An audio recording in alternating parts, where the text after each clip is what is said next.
Hello जो कैसे हैं आप लोग मस्त होंगे स्वस्थ होंगे भाई करते होंगे। तो आज हम लेके आए आगे मोस्ट इम्पोर्टेंट साइंस का भी क्वेश्चन लघु उत्तरीय और दीर्घ उत्तरीय क्वेश्चन होगा। तो सबसे पहले क्लास को चालू करने से पहले सबसे पहले ही राधे राधे बाबू, सबसे पहले सबको राधे राधे।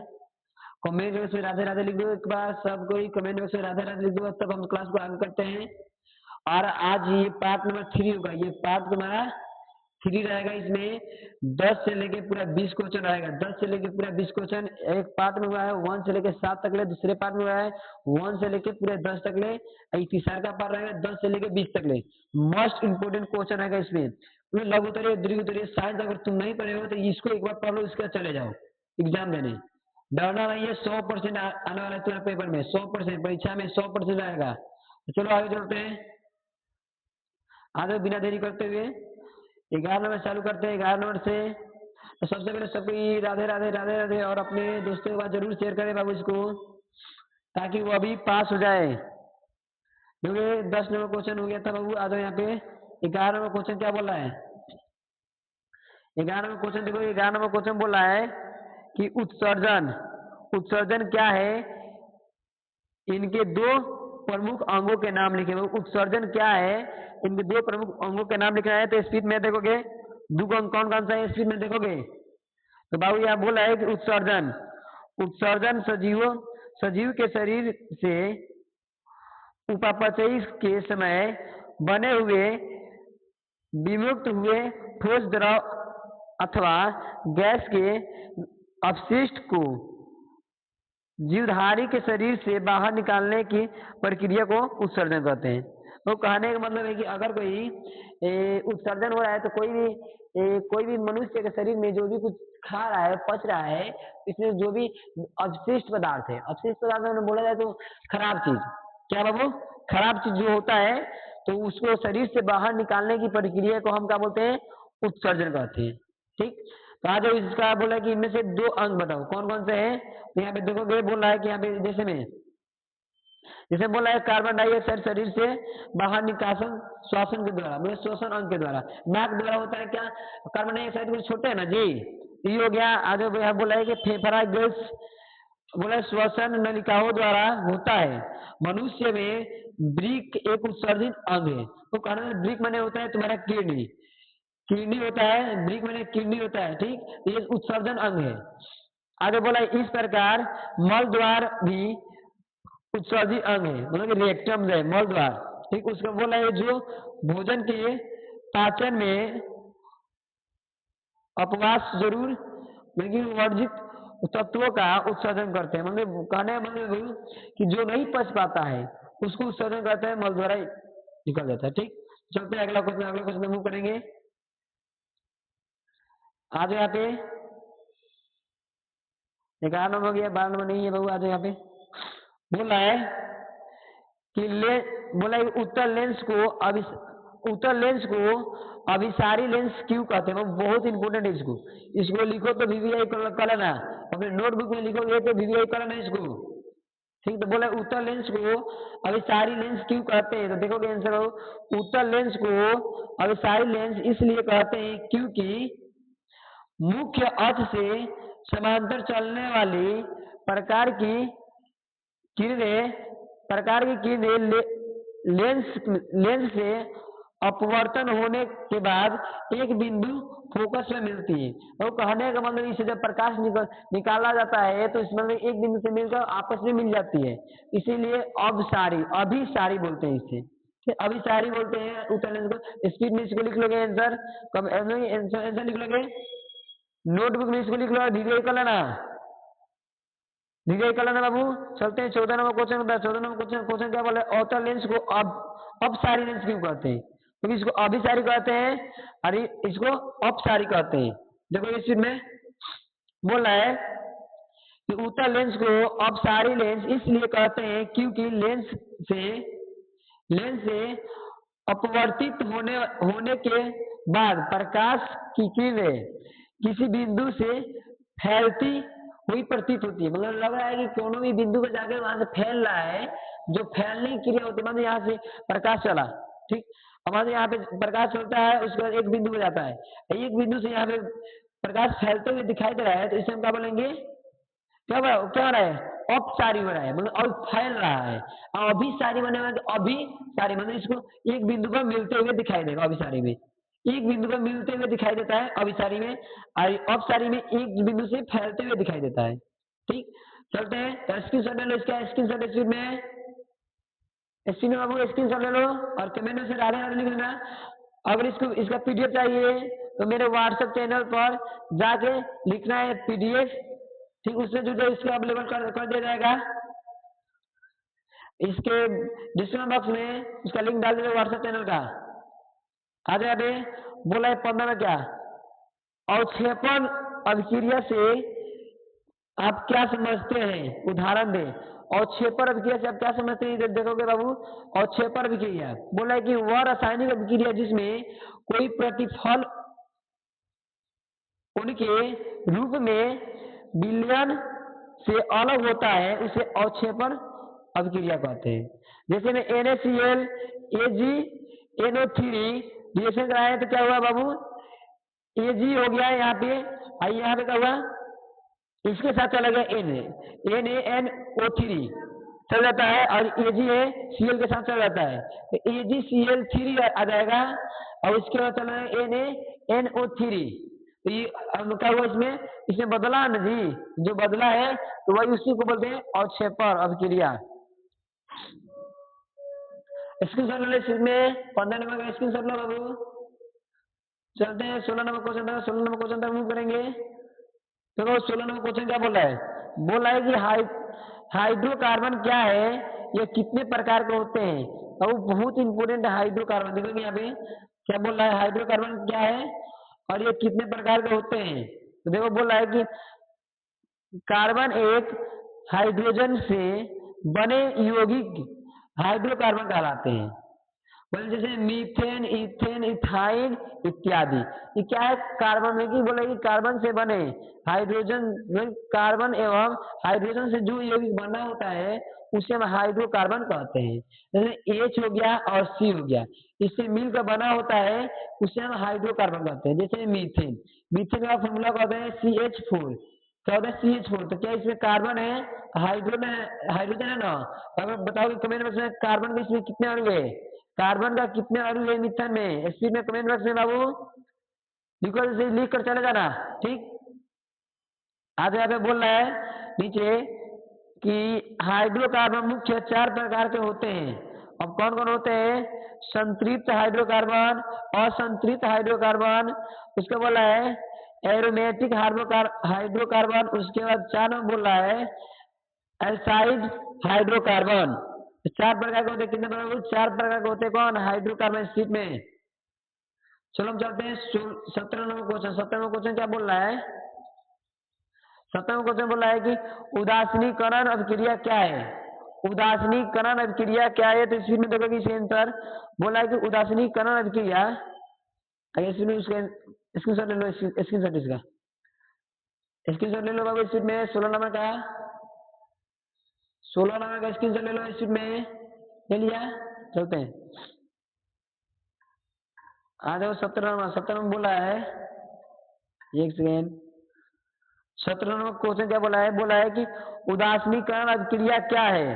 देखोगे उदासीनीकरण अभिक्रिया अम्ल एवं क्षार के अभिक्रिया के फलस्वरूप लवण एवं जल बनता है, इसे हम उदासीनीकरण अभिक्रिया कहते हैं। कहने का मतलब है कि देखो इसमें कहने का मतलब कि अम्ल और क्षार से अभिक्रिया का फलस्वरूप जिसका निर्माण होता है उसे हम मतलब जल बनता है, उसमें लवण और जल बनता है H2, जल का फॉर्मूला क्या होता है H2O, जल बनता है, उसे हम क्या बोलते हैं, उदासीनीकरण अभिक्रिया। देखो अम्ल और क्षार मिलकर अभिक्रिया करके लवण और जल का निर्माण करते हैं, उसे हम क्या बोलते हैं, उदासीनीकरण अभिक्रिया। ठीक, देखोगे यहाँ पे बना है बाबू, यहाँ पे CaOH2 वोल्टेज 2 है, उसके बाद बोला है कि H2SO4 से अभिक्रिया करके क्या बना है वो CaSO4 बना है, लवण है। उसके बाद बोला है कि H2O बना है, जल बना है। तो ये क्या है बाबू, उदासीनीकरण अभिक्रिया है। इसकी सर्वलेशन में इसका स्क्रीन लो बाबू, 17 नंबर का 17 नंबर का स्क्रीन लो स्पीड में। और डन रन करते जाओ, डन रन करते जाओ। अगर आप लोग इस चैनल को सब्सक्राइब नहीं किए हैं बाबू, सब्सक्राइब कर लो, ताकि जो भी नोटिफिकेशन जाए, जो भी क्लास हो तुमको मालूम मालूम चले। और इसका अगर पीडीएफ आप चाहते हैं तो मेरे व्हाट्सएप चैनल में जरूर जुड़े, इसके डिस्क्रिप्शन बॉक्स में डाल दिया जाएगा व्हाट्सएप चैनल, वहां से जाके उस चैनल में जुड़ जाए, ताकि कोई भी नोटिफिकेशन तुम्हारे पास जाते रहे। चलो यहाँ पे बाबू क्या बोला है, बेकिंग सोडा का दो उपयोग लिखे। और देखो यहाँ पे बेकिंग सोडा के दो उपयोग, बेकिंग सोडा के दो उपयोग लिखे। तो देखो अगर तुम जाते हो अभी एग्जाम देने, तो एग्जाम में सिर्फ इसी प्रकार से लिखना है। यहाँ पे 18 हो जाएगा, ठीक। तो हम कॉपी के बीचों बीच लिखना है प्रश्न संख्या 18 का 18 का उत्तर। ऐसा होगा बहुत मस्त अंडरलाइन करना, ताकि जो भी कॉपी जांच करे उसको तुम्हारा ये हेडलाइन दिखाई दे, ठीक। चलो यहाँ पे क्या उपयोग है बाबू, इसका दो उपयोग लिखना था। दो बोला है बेकिंग पाउडर में, उसका शराब में, उसका केक पूरा पकाने में। और बेकिंग सोडा का कहाँ कहाँ प्रयोग होता है, देखो इसमें कहाँ पे, बेकिंग पाउडर में, उसके बाद क्या शराब में, उसके बाद केक और पुआ को फुलाने में, ठीक। इसे खाना में खाने वाला सोडा भी बोलते हैं, खावा सोडा बोलते हैं इसे। चलो आते हैं यहाँ पे 19 नंबर, व्यंजक सूत्र का दो उपयोग लिखना है। आ जाए बाबू, व्यंजक सूत्र का दो उपयोग देखो यहाँ पे कौन कौन सा है। स्पीड में स्पीड क्या बोला है, व्यंजक सूत्र का दो उपयोग लिखना है। तो बोला है कि कपड़ा धोने में, जल को शुद्ध करने में, और क्या क्लोरोफ्लोर में, क्लोरोफॉर्म में, देख देखो बाबू किसमें, कपड़ा धोने में व्यंजक सूत्र का प्रयोग किया जाता है। उसके बाद क्या है, जल को शुद्ध करने में भी किया जाता है। उसके बाद क्लोरोफॉर्म में भी किया जाता है। इसको याद रखना बाबू, ये तीन को हम लिखवा दिए, दो को पूछा है लेकिन तीन को बता रहे हैं, ताकि एक को भूल जाओ तो दो को याद रहेगा। अब यहाँ पे 20 नंबर क्वेश्चन क्या बोला है, 20 नंबर क्वेश्चन क्या बोला है, वन संरक्षण हेतु कार्य कौन कौन आते हैं। तो बताओ कौन कौन कार्य आते हैं बाबू वन को बचाने के लिए। बोले वन संरक्षण हेतु कार्य कौन कौन आते हैं। तो देखो कौन कौन आते हैं स्पीड में, स्पीड में देखो इसमें कौन कौन आते हैं बाबू। बोला ये वन संरक्षण हेतु कार्य निम्न लिखित है। अब कौन है, एक नंबर देखो, एक नंबर का बोला है कि निश्चित रूप से प्रति वर्ष वृक्ष रोपण करना। अब अगर जंगल को बचाना है, वन को बचाना है, तो मतलब निश्चित पूर्वक, मतलब निश्चित रूप से प्रति वर्ष वृक्ष लगाओ, जितना लगाओ लेकिन लगाओ, हर एक वर्ष एक दो 10 को 4 को लगाते रहो। उसका बोला है कि उसे सदा सुरक्षित रखो, मतलब कि जानवरों से बचा के रखो, उसको जानवरों से बचा के रखो, सदा उसको सुरक्षित रखो। और उसके बाद बोला है कि पेड़ों की कटाई पर रोक लगाना, मतलब कि अगर सरकार से बोल दिया जाए पेड़ों की कटाई पर रोक लगा दे तो वन संरक्षण हो सकता है। ये आवश्यकता है, ये तीनों इम्पोर्टेंट है बाबू, लिख लोगे। इसका स्क्रीन शॉट ले लो बाबू। चले हम आगे, आ जाओ 21 नंबर। 21 नंबर क्वेश्चन क्या बोला है, 21 नंबर क्वेश्चन बोला है कि समजातीय श्रेणी से आप क्या समझते हैं। और समजातीय श्रेणी बहुत इंपोर्टेंट हो जाता है, बीबीआई को लेना इसको, बीबीआई एग्जाम में से बहुत इंपोर्टेंट है समजातीय श्रेणी। बोला है समजातीय श्रेणी कार्बन यौगिकों की ऐसी श्रेणी, ऐसी श्रृंखला जिसके सभी सदस्यों में एक ही प्रतिक्रियात्मक समूह होता है तथा दो क्रमगत सदस्यों के अणुओं में CH2 अंतर रहता है, उसे हम समजातीय श्रेणी कहते हैं। मतलब कहने का मतलब है कि एक प्रकार रहेगा लेकिन एक से एक दूसरे में रहेगा, उसमें CH2 का डिफरेंट रहेगा। CH2 किसका फॉर्मूला है, मीथेन का है। किसका है, मीथेन का। ये तुम्हारा ऐसे रहेगा, ठीक। तो इसकी ले लो, इसमें इसका इसकी ले लो और याद रखोगे इसको। बोला क्या स्पीड में आया, बोला क्या, कार्बन यौगिक में ऐसी श्रृंखला जिसके सभी सदस्यों में एक ही प्रक्रियात्मक समूह होता है, मतलब एक ही प्रकार का रहता है, लेकिन डिफरेंट क्या होगा इसमें, मीथेन का, CH2 का, याद रखोगे। चलो आ जाए यहाँ पे, चलते हैं अगला क्वेश्चन। अगला क्वेश्चन क्या बोल रहा है, अगला क्वेश्चन क्या बोल रहा है कि प्लेटिनम सोना और चांदी का उपयोग आभूषण बनाने में किया जाता है क्यों? तो बताओगे इसका इस तीनों का उपयोग सोना चांदी ये गहना बनाने में प्रयोग किया जाता है क्यों?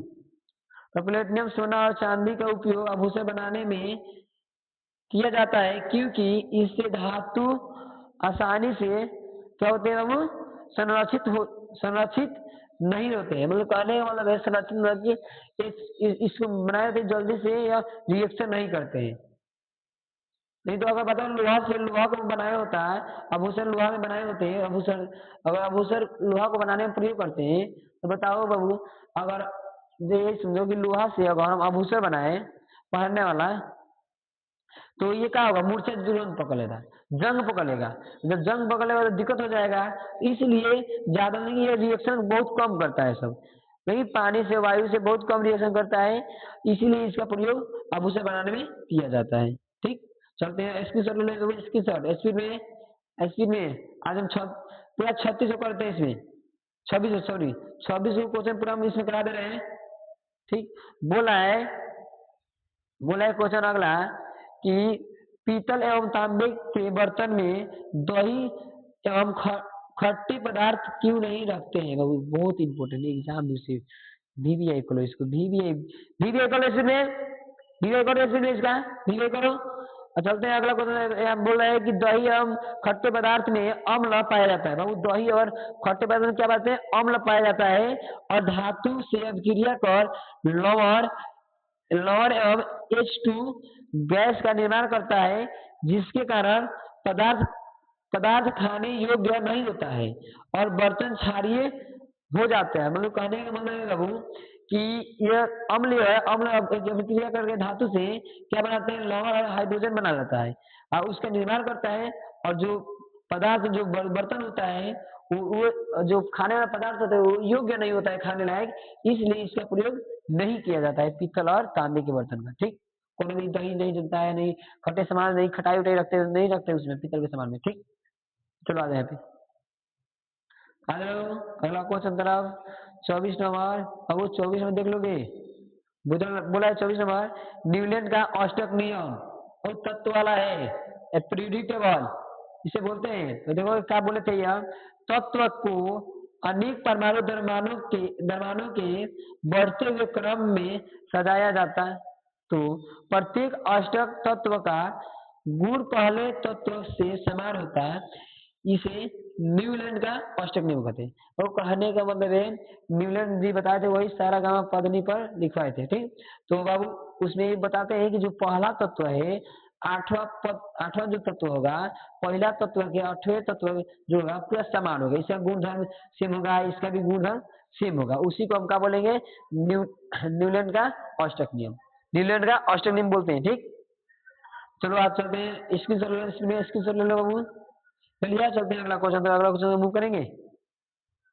आ जाओ 25 नंबर, उसके बाद 26 है बाबू, देख लो दुइयो क्वेश्चन है, उसके डन है। आ जाओ यहाँ पे, आ जाओ 25 नंबर क्या बोल रहा है कि समवर्ता से आप क्या समझते हैं, समवर्ता से क्या समझते हैं बाबू? देखोगे ये क्वेश्चन का स्पीड में क्वेश्चन देखो तो क्या बोल रहा है समवर्ता, बोले वैसे विभिन्न कार्बन यौगिक जिनका अणुसूत्र समान हो लेकिन संरचना सूत्र और रासायनिक गुण विभिन्न हो, बोला समवर्तिक कहलाते हैं। और बोला इस घटक को समानता भी कहते हैं। तो कहने का मतलब है, देखो इसमें क्या बोला, वैसे विभिन्न कार्बन यौगिक जो अणुसूत्र समान होता है, मतलब उसका अणु जो होते हैं समान होते हैं, लेकिन स्ट्रक्चर सूत्र क्या होते हैं, विभिन्न होते हैं, रासायनिक सूत्र क्या होते हैं, विभिन्न होते हैं, तो उसे क्या बोलेंगे, समवर्ता भी कहते हैं। ठीक, आज यहाँ पे स्क्रीनशॉट ले लो, स्क्रीनशॉट ले लो। इसमें चलते हैं अगला क्वेश्चन मूव करेंगे।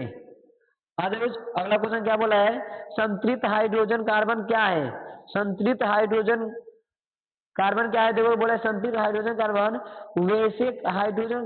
वैसे हाइड्रोकार्बन जिनके कार्बन परमाणु के चारों ओर संयोजक एकल बंधक के द्वारा जुड़ी होता है उसे संतुलित हाइड्रोकार्बन कहते हैं।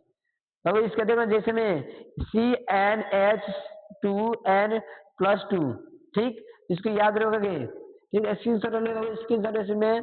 तो कहने मतलब है कि वैसे हाइड्रोकार्बन जिनके कार्बन परमाणु की चारों ओर, नहीं, कार्बन के परमाणु के चारों ओर इस तरह हाइड्रोजन से जुड़ा होता है उसे हम ही बोलते हैं क्या, वो संतुलित हाइड्रोकार्बन। इसमें समझ में आया? सबसे पहले राधे राधे लिखो, राधे राधे कमेंट में से राधे राधे लिख दो स्पीड में, राधे राधे लिख दो, राधे राधे स्पीड में, राधे राधे। राधे एक क्वेश्चन बचा है, एक क्वेश्चन पढ़ ले रहे, वही 12 छूट जाता तो 12 यहाँ पे चले आए, 12 नंबर क्वेश्चन यही है। देखो बोला है सोडियम को केरोसिन तेल में डुबा कर क्यों रखा जाता है। तो देखो यहाँ पे केरोसिन तेल में क्यों डुबा कर रखा जाता है, तो इसी में देखो कि सोडियम को केरोसिन तेल में सोडियम की परमाणु संख्या कितनी होती है, कमेंट बॉक्स में सोडियम की परमाणु संख्या लिख कर जाओगे। तो क्या कितनी होती है, देखो यहाँ पे बोला है कि सोडियम समान ताप पर नमी एवं हवा के ऑक्सीजन के साथ तेजी से अभिक्रिया करता है। सोडियम केरोसिन तेल में न तो घुलता है और न ही कोई अभिक्रिया करता है, इसलिए सोडियम को केरोसिन तेल में डुबा कर रखते हैं। तो कहने का मतलब जो सोडियम है एन है, इसका संकेत होता है वो एन है, 11 नंबर पे है, ठीक। देखो एन जो है सोडियम, जैसे ही हवा के संपर्क में आता है, वायु के संपर्क में बाहर आता है, तुरंत रिएक्शन करना चालू करता है, तुरंत आग पकड़ लेगा, ठीक। लेकिन माटी के तेल में मतलब केरोसिन तेल में डुबा कर रखा है, इसमें कोनो भी नहीं पिघलता है और न कोनो ये रिएक्शन करता है, न कोनो अभिक्रिया करता है, चुपचाप बैठे रहता है, ठीक। तो कभी भी सोडियम जैसा ना तो बनना बाबू कि तुम रिएक्शन करना चालू कर दो, तो कभी भी एकदम सोडियम नहीं, एकदम शून्य ग्रुप जैसा बन जाओ, अक्षय तत्व के जैसा, कि कोनो भी चीज हो जाए हमको ही बोलना ही नहीं है। ध्यान रखना, कभी भी सोडियम जैसा मत बनो, सोडियम हमेशा रिएक्शन करते रहता है। चलो आ जाओ, बस आज के लिए सब कोई डन डन लिखेगा, Radhe Radhe Radhe Radhe, done done done done done लिखोगे कमेंट बॉक्स में, done done done, Radhe Radhe Radhe Radhe लिख दो कमेंट बॉक्स में, राधे राधे बाबू, राधे राधे लिख दो, ठीक। और ये बता रहे हैं कि इसका पीडीएफ चाहिए, अगर पीडीएफ आपको चाहिए इसका तो व्हाट्सएप चैनल पर, नहीं तो व्हाट्सएप नंबर पर जरूर एक बार मैसेज कर दें, 8797873852, इस पर जरूर मैसेज कर दें, स्पीड में इस पर मैसेज जरूर करें, ठीक। तो चलते हैं आज के लिए, बस समाप्त, राधे राधे राधे राधे बाबू।